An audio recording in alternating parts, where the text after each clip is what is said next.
Come back to my YouTube channel. అందరు ఎట్లా మంచుకున్నారా? మరి కూడా మంచిగానే ఉన్నాం. మీరు ఎట్లున్నారని చెప్పేసి అసలు కామెంట్ అయితే చేసేసేయండి.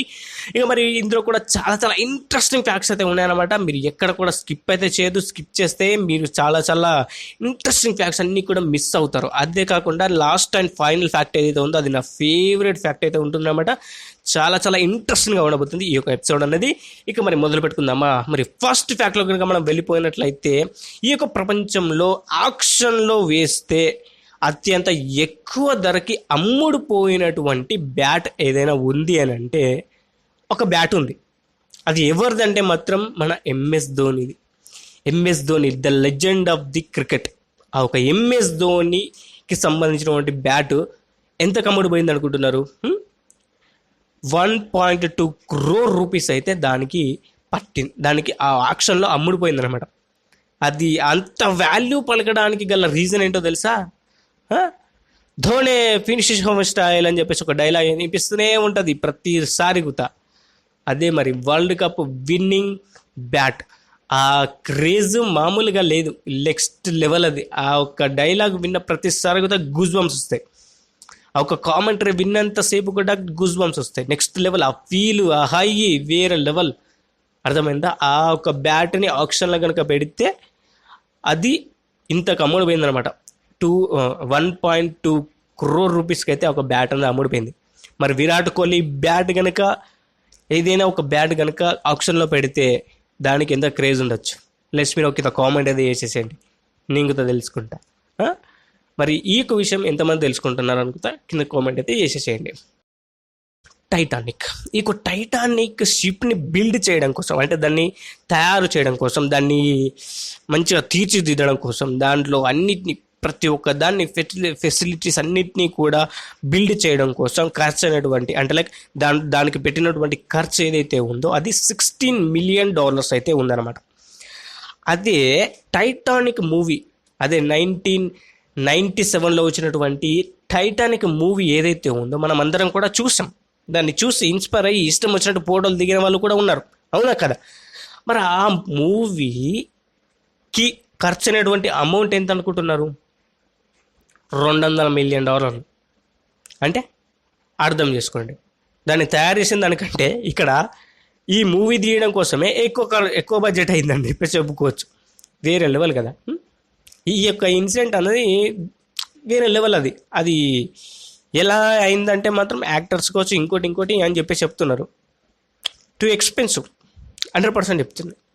కానీ ఆ లెవెల్లో 200 crores అంటే మాత్రం నెక్స్ట్ లెవెల్లో హిట్ అయింది. మరి మూవీ ఆ లెవెల్లో హిట్ అయింది కాబట్టే అదొక ఫేవరెట్ మూవీ అయితే ఉంటుందన్నమాట. ఇప్పటికీ కూడా చాలామందికి ఆ మూవీ అనేది ఫేవరెట్స్గానే మిగిలిపోతుంది. అయితే ఐఫిల్ టవర్, ఈ టవర్కి రకరకాలైనటువంటి పేర్లు అయితే పెట్టి పిలుస్తూనే ఉంటారు. కొంతమంది ఈఫిల్ టవర్ అంటారు, కొంతమంది ఐఫిల్ టవర్ అంటారు. గూగుల్లో కనుక కొట్టి చూస్తున్నట్లయితే ఈఫిల్ టవర్ అని చెప్పేసి చూపిస్తుంది. మరి ఈ యొక్క ఈఫిల్ టవర్ని బిల్డ్ చేయకముందు రకరకాలైనటువంటి డిజైన్స్ అయితే చేశారనమాట. మీకు స్క్రీన్ మీద కనిపిస్తున్నాయి కదా, అవే ఆ రకరకాలైనటువంటి డిజైన్స్ ఫైనల్గా ఇప్పుడు చూసినటువంటి డిజైన్ ఏదైతే ఉందో అది ఫిక్స్ అయిందనమాట. అర్థమైందా? మరి అవన్నీ కూడా ఫీల్డ్ డిజైన్స్ అని చెప్పేసి చెప్పుకోవచ్చు. అంటే లైక్ ఆ ప్రాజెక్ట్ ఈ విధంగా ట్రయల్ చేయాలి, ఆ విధంగా తయారు చేయాలని చెప్పేసి ముందు ప్రపోజల్ పెడితే దాన్ని రిజెక్ట్ చేసి ఆఖరికి ఇప్పుడు చూసినటువంటి ఈ యొక్క ఈఫిల్ టవర్ని అయితే బిల్డ్ చేయడం అయితే జరిగింది. అది ఆ లెవెల్లో అయితే అంత ఎత్తున అయితే కట్టడం అయితే జరిగిందని చెప్పేసి చెప్పుకోవచ్చు. అట్లున్నా మరి పరిస్థితి. ఇన్ని డిజైన్స్ అనేవి రిజెక్ట్ అయితే అంత పెద్ద ఆ లెవెల్లో మనకైతే ఆ ఒక ఈఫిల్ టవర్ని అయితే బిల్డ్ చేశారు. అసలు మనం ఇల్లు కట్టుకుంటున్నామంటే ఎన్ని డిజైన్స్ అనేవి రిజెక్ట్ చేయాలా అర్థం చేసుకోండి. మరి చేసినామంటే ఇట్లా అట్లా చేసినామా అయిపోయింది అన్నట్టు ఉండదు. ఇల్లు కడతామంటే గుర్తుపెట్టుకోండి. ఏమో ఒకటి చూసి ఒకడు అట్లా చేసినట్టే మనం అది చేయాలి, డిఫరెంట్గా ఉండాలి.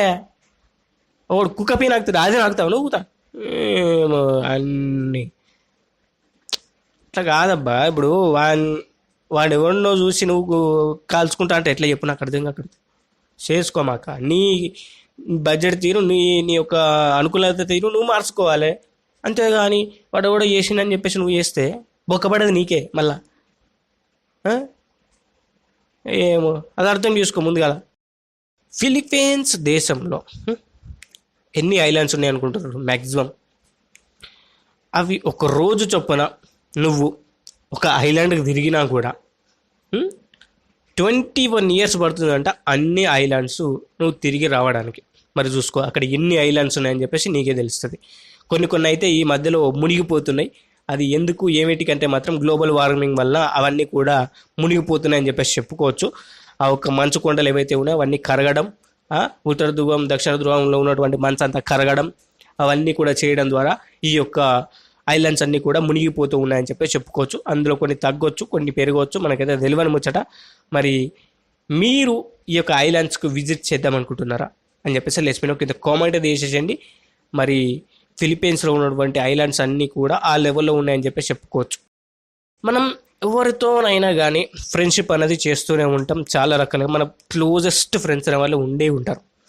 అయితే ఆ క్లోజెస్ట్ ఫ్రెండ్స్లో 3 సంవత్సరాల కంటే మీరు ఎక్కువ ఫ్రెండ్షిప్ చేసి ఉంటే 3 సంవత్సరాల కంటే ఎక్కువ ఫ్రెండ్షిప్ మీరు చేసి ఉంటే అతను మీ యొక్క ఫ్యామిలీ మెంబర్ అయిపోతారంట, మీ యొక్క ఫ్యామిలీ అయిపోతారంట. అంతే, ఇంకా మరి నెక్స్ట్ లెవెల్లో ఉంటుందంట. మరి ఈ యొక్క 3 సంవత్సరాల కంటే ఎక్కువ మీ దగ్గర కలిసిపోయి మెలిసిపోయి ఇంకో విధంగా అయినటువంటి ఫ్రెండ్ ఎవరైనా ఉంటే నువ్వు వానికి ఈ యొక్క వీడియో షేర్ చేయండి. వాడు మీ ఫ్యామిలీలో ఒక భాగం అయిపోతారంట. అంటే లైక్ వాడు మీ ఫ్యామిలీ, మీలే ఫ్యామిలీ, ఒక ఫ్యామిలీ కింద కన్వర్ట్ అయిపోతారంట. జస్ట్ 3 ఇయర్స్ కలిసి ఉంటే చాలంట. మరి మీకు ఎంతమంది ఫ్రెండ్స్ ఉన్నారు? ఇలాంటి ఫ్రెండ్స్, ఇంకా దరిద్రపు కొట్టు ఫ్రెండ్స్ గురించి నేను మాట్లాడట్లే.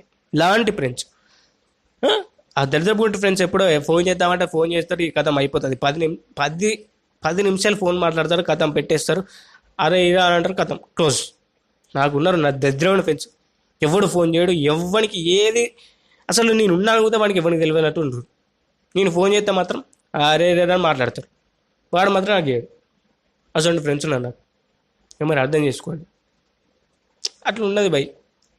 ఎవరు లేడు కాబట్టి సపరేట్గా నేను నా ఇచ్చిన నేను ఇట్లా వీడియోలు చేసుకుంటూ కూర్చుంటా. అర్థమైందా? ప్రశాంతంగా ఉంటుంది. లెట్స్ మీ కింద కామెంట్ అయితే వేసేసండి మీకు ఏ టైప్ ఆఫ్ ఫ్రెండ్స్ ఉన్నారని చెప్పేసి. మెక్డోనల్డ్స్ పిజ్జా, మెక్డోనల్డ్స్కి సంబంధించినటువంటి రకరకాలైనటువంటి ఫుడ్ డిషెస్ అయితే ఉన్నవన్నీ కూడా ట్రై చేసే ఉంటారు, అవన్నీ కూడా తినే ఉంటారు. అయితే ఈ యొక్క కంపెనీ ఒక్క రోజుకి ఎంత సంపాదిస్తుంది అనుకుంటున్నారు చెప్పండి? $73 మిలియన్ అయితే సంపాదిస్తుందంట. $73 మిలియన్ అంటే అర్థం చేసుకోండి. మన ఇండియన్ రూపీస్ కనుక కన్వర్ట్ చేసినట్లయితే ఈ యొక్క అమౌంట్ వచ్చేసి 62,300 అంటే లైక్ అది ఎట్లా చెప్పానంటే మాత్రం ఒక 600 కోట్లు అనుకోండి. ఇక 600 కోట్ల కంటే ఎక్కువనే.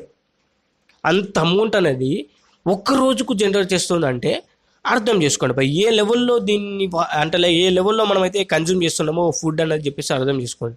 వేరే లెవెల్ కదా. మరి ఇంతకంటే ఎక్కువ సంపాదించినటువంటి కంపెనీ కూడా ఉంది ఒకటి. అదేందో తెలుసు కదా, మన కిడ్నీ అమ్ముకొని మరి మనం ఒక ఫోన్ కొంటాం, అదే అర్థమయ్యే ఉంటుంది కదా. ఐఫోన్, యాపిల్ కంపెనీ వేరే లెవెల్లో సంపాదిస్తుంది ఒక్క రోజుకి. ఎంత అనుకుంటుర్రు? గెస్ చేయండి ఎంత అనుకుంటుర్రు? $157 మిలియన్ ఒక్క రోజుకు సంపాదిస్తుంది, ఒక్క రోజుకు. అది మన ఇండియన్ రూపీస్ కనుక కన్వర్ట్ చేస్తే ఇక మరి అది ఇంకెక్కడికో వెళ్ళిపోతుంది అని చెప్పేసి చెప్పుకోవచ్చు.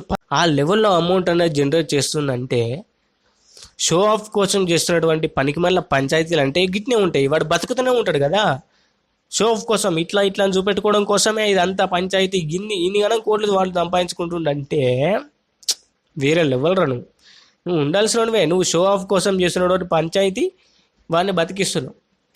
వేరే లెవెల్ అబ్బా, నువ్వు వేరే లెవెల్. అట్లయితే ఇన్ జనరల్గా మన మనుషులకు ఎన్ని బ్రెయిన్లు ఉంటాయి? ఒకటే కదా. ఒక బ్రెయిన్ అనేది ఉంటుంది, కానీ జలగలు ఉంటుంది చూసారా, ఈ యొక్క జలగల కంట 21 కంటే ఎక్కువగా మనకి బ్రెయిన్స్ అనేవి ఉంటాయంట. మెదడు అంటారు చూసారా, ఈ యొక్క మెదడులు అనేవి ఉంటాయంట.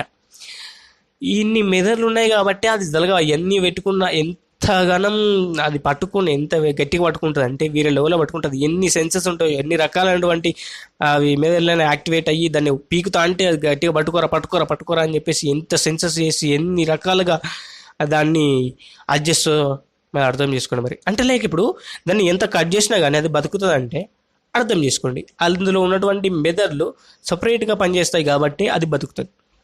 అది కట్ చేసినప్పటికీ కూడా మళ్ళీ బతుకుతుందంటే ఇక మరి అర్థం చేసుకోండి ఇక. జలగా ఓ జలగా నీ దగ్గర ఉన్నటువంటి టాలెంట్ వేరే లెవెల్. కానీ అటువంటి టాలెంట్ మనుషులకు ఉంటే ఎక్కడికో వెళ్ళిపోయేవారు. ఇప్పటికే ఎక్కడికో వెళ్ళిపోతున్నారు, కానీ ఇంకొకరికి దగ్గరికి ఎక్కడికో వెళ్ళిపోతారు అన్ని మెదళ్ళు ఉంటాయి కనుక. కానీ దేవుడు తెలివైనవాడు కదా, ఇవాళకి ఏది అన్నో అదే ఇచ్చాడు. అంతే ఉంటుంది మరి, మినిమం ఉంటుంది. ఇప్పటికే ఈ మీద ఒక్క మెదడుని పట్టుకొనే అతి చేస్తూ ఉంటారు వేరే లెవెల్లో. అసోంటిది ఇక 21 మెదడులు ఇస్తే ఇక అంతే సంగతి, అంతే సంగతి. ఇక వేరే లెవెల్ ఉంటుంది కథ. ఇక వీడు చేసేటటువంటి కథలు ఎవడు చేయడు ఈ భూమి మీద. ఎన్ని జీవరాశులు ఉన్నాయో అవన్నీ కూడా వీటి ఈ దరిద్రం అంతా తీసుకొచ్చి పెడతాడు, వేరే లెవెల్లో పెడతాడు. అవునా కదా? వేసుకున్నావు కింద కామెంట్ ఏది వేయండి.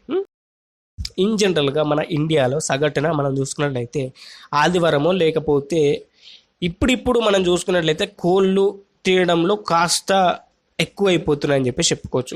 మన కోళ్ళు కోసుకొని తీయడం, అది చేయడం, ఇది చేయడం అయితే ఎక్కువైపోతున్నాయి రోజుకి. అంటే కొంతమంది ఇంట్లో మనం చూసుకున్నట్లయితే రోజు చికెన్ ఉంటుంది. కొంతమందిలో మిడిల్ క్లాస్ పీపుల్లో సండే లేకపోతే వెనస్డే ఆ లెవెల్లో మనకైతే ఈ చికెన్ అయితే తింటూ ఉంటాం. లేకపోతే పండుగలప్పుడు అప్పుడు మనమైతే చికెన్ అయితే తింటూ ఉంటాం. అవునా కాదా? కానీ అమెరికాలో ఒక రోజుకి 2 కోట్ల కోళ్ళను చంపుతున్నారంట భయ్. 2 కోట్ల కోళ్ళను తింటున్నారంట. అది ఇంకా ఎక్కువనే ఉండొచ్చు. అంటే లైక్ ప్రతిరోజు మీట్ అంతే, సింపుల్. మరి వాళ్ళు అది కోళ్ళు అనుకుంటున్నారా ఇంకోటి అనుకుంటున్నారా నాకు అర్థమవుతలే. ఏందిరా తినుడు నాకు అర్థం కాక అడుగుతా. ప్రతి ఒక్కడు చూసినా ఆ చికెన్ బర్గర్లు లేకపోతే ఆ బర్గర్ ఇదని ఇదని పెంట చేస్తారా భయ్. ఆ చికెన్ని నానా రకాలైనటువంటి విధాలుగా కోసుకొని తింటారు చూసారా. మీరు ఉండాలరా భయ్, మీరు ఉండాలి. 2 కోట్ల కోళ్ళు అంటే ఏంది తక్కువ అనుకుంటారా? అవి ఎట్లా పండిస్తున్నారో నాకు అర్థం కావట్లేదు. ఫస్ట్ ఆఫ్ ఆల్ కోళ్ళన్నింటినీ ఎక్కడి నుంచి తీసుకొస్తున్నారో, ఎక్కడి నుంచి అన్ని గణం కోళ్ళని చేస్తున్నారో నాకు అర్థమవుతలేదు. ఫస్ట్ ఆఫ్ ఆల్ 2 కోట్ల కోళ్ళు అంటే ఏంది తక్కువ అనుకుంటారా? వాయమ్మనే వేరే లెవెల్, వేరే లెవెల్. అది ఇన్ జనరల్గా ఒక చీమ బరువు ఎంత ఉండొచ్చు? మ్యాక్సిమం 1 గ్రాముకుతో ఉండదు అనుకుంటున్నా. అయితే ఈ ప్రపంచంలో ఉన్నటువంటి చీమలన్నింటినీ కలిసి ఒక దగ్గరికి తీసుకొచ్చి దాని యొక్క బరువు కనుక చెక్ చేస్తే ఎంత ఉండొచ్చు? 1 బిలియన్ టన్స్ ఉంటుందంట. 1 బిలియన్ టన్స్ అంత బరువుతోనైతే ఈ యొక్క చీమలైతే ఉంటాయని చెప్పి చెప్పుకోవచ్చు. మరి చూస్తేనేమో గింత అంత ఉంటుంది. దాని బరువు, వెయిట్లు అవన్నిటిని, ప్రపంచంలో ఉన్న వాటన్నిటిని కూడా ఒక దగ్గరికి తీసుకొచ్చి పెట్టడం అనేది పెద్ద టాస్క్. మరి అలా చేయడం అనేది ఇప్పుడు ఉన్నటువంటి టెక్నాలజీ కావచ్చు. అంటే లైక్ ఇప్పుడు అది సాధ్యపడదు, అది ఎంత ఎక్కువ సాధ్యపడదు. ఏ బొక్కలు ఉన్నాయని ఎతుకుతావు, మన భూమిని తీసుకుపోయి దాని మీద పెట్టాలి. అవునా కదా? మరి మీరే చెప్పండి. భూమిలో ఎక్కడెక్కడ ఉన్నాయని చెప్పేసి ఏమైనా ఎతుకుతావు, ఎన్నైనా ఎతుకుతావు, వేరే లెవెల్లో ఉంటుంది. మరి ఆ భూమిని తీసుకుపోయి వెయిట్ మిషన్ పెడితే అప్పుడు వెయిట్ తెలుస్తుంది. ఆ వెయిట్ ఎంత ఉండొచ్చు మరి అర్థం చేసుకోండి. వేరే లెవెల్ అది. ఇంకా మరి వీడియోకి అయితే ఇంత గైస్. వీడియో మీకు నచ్చితే ఒక లైక్స్ అండ్ ఛానల్కి సబ్స్క్రైబ్ చేసుకోండి. పక్కన వస్తున్న బెల్ ఐకాన్ ఆల్ టచ్ చేసుకోండి. Thank you for watching. జై హింద్. శ్రీ బాయ్.